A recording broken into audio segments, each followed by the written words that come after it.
Now, fully understand that no one really thought that using trenches was going to be a staple in the modern day combat scene. In Army Reports from 2005 by H. Benson, it claimed that trench warfare would never be feasible in the modern day combat scene, making a claim that trench warfare battles as a defensive and offensive measure became ineffective due to modern technology, greater reaching weapons, and equipment. And yet, we see almost 2 decades later this thesis proven wrong and establishing the advantages on the modern day battlefield.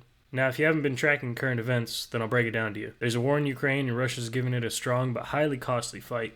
With help from the US and other NATO factions, along with good tactics from the Ukrainian military leadership, the Ukrainians have avoided taking higher casualties, even though significant ground has been lost, and trenches have played a significant role in all this. The war is far from over, and as we speak, the Ukrainians are planning their counterattack. So as we can't speak about the war in its entirety, I'm just going to go over the pros and cons when dealing with trench warfare. First and foremost, a massive advantage against artillery. Now, artillery is nothing to play around with. When utilized properly, it can completely break the back of your enemy by raining down copious amounts of munitions daily. Yet, after artillery attacks, those men, in a short amount of time in the defense of an objective, will burrow into the ground for protection from bombardments. We've seen this with the Battle of Bakhmut, and how the Ukrainians have inflicted significantly higher casualties than the Russians, showing that there is a massive tactical survivability when entrenched.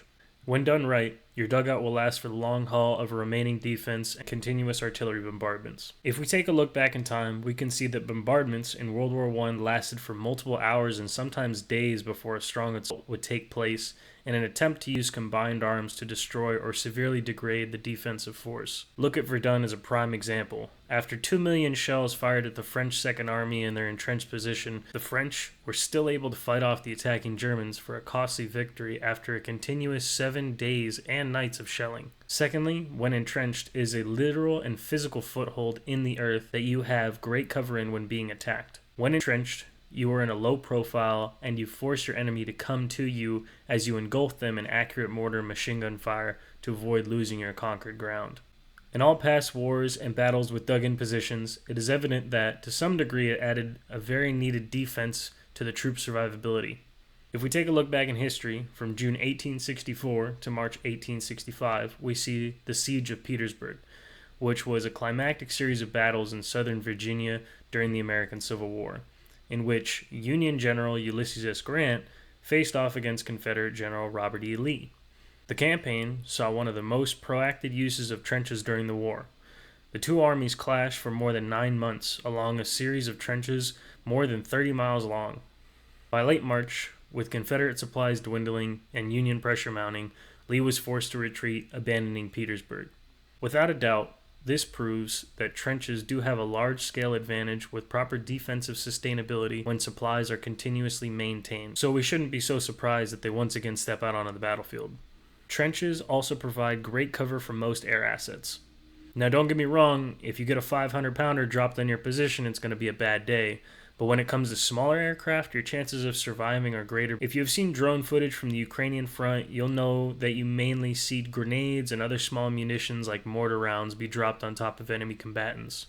Due to the effectiveness of Mother Nature's dirt, the sharp turns and cutouts laying all throughout the trenches provide great protection from the blast and shrapnel. This is scary for the defenders to always be on the alert for falling ordnance, but it proves in multiple ways that entrenchment will keep you alive on the battlefield. Lastly, it's very easy to build in perspective with the amounts of protection a trench provides. Trenches can be built in a matter of hours with little resources needed compared to something like a concrete bunker. Now, I hope that this sheds a light on why more than after 100 years we are hearing and seeing trenches on the modern day battle space.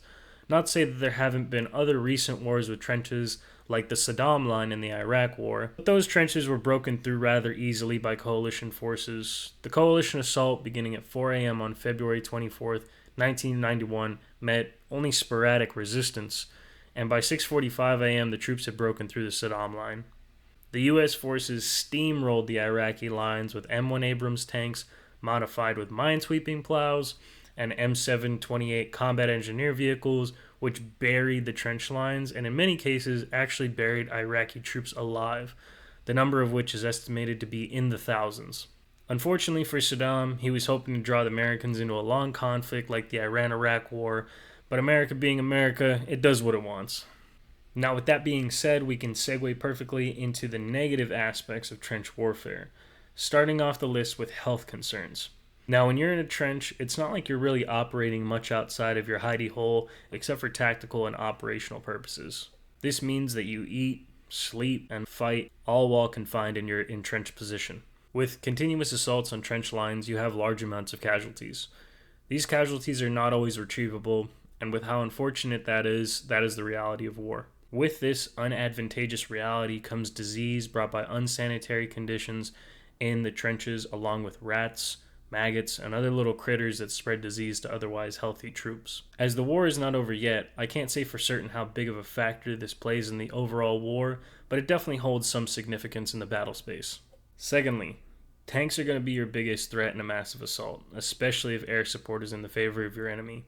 If you know even the basics of warfare, you'll know that constantly sending out your infantry to run into machine gun and mortar fire isn't a good strategy. Therefore, the British, needing a way to finally break the stalemate, came up with the idea of a relatively simple box design with tracks, ports for a machine gun, and most importantly, relative protection from your enemy. Even early tanks were able to withstand crushing obstacles in their way and protection from mortar and artillery shrapnel. Given that we're in the modern day, these new iterations of tanks are monsters compared to their early counterparts. Tanks can now fire and move with extreme accuracy and speeds of up to 30 miles an hour depending on the tank.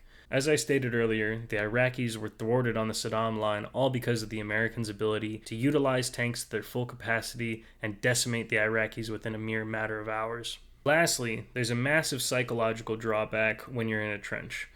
You're facing large assaults, and the enemy knows where you're at, and with each engagement, the attacking force is breaking you down little by little mentally and physically. The other day, I was reading a memoir from a Ukrainian soldier that has been fighting in Bakhmut. He talked about how when he was 22, he was your average guy. Go to school, play some video games, schmooze the concubines, the usual. But now after 18 months of combat, he speaks of how he lost 12 of his friends that he grew up with. People he's known his whole life. Even spoke about how one mortar round had killed 3 of them instantly before his eyes. He continued to say that he doesn't feel like he's 23. In his words, I feel much older than 23. I feel very far from that age. I feel like I'm 70 or 80 mentally. An old person. I can't recognize my life from 2 years ago as mine. I haven't played video games since March of 2022. I don't have the desire. I can't believe it's been this long already. From hearing all this, we can without a doubt feel the mental anguish this man and many others like him have gone through and continue to go through.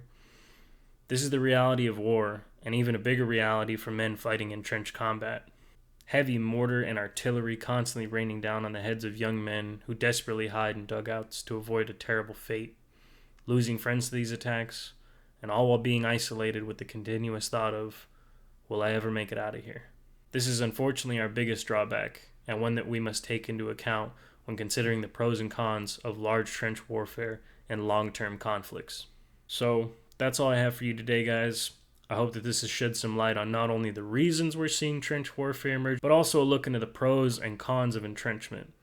Hopefully, if you're ever in a similar position, this will help keep you and your men alive, because as we all know, what wins wars is living to fight another day. And as always, thanks for watching.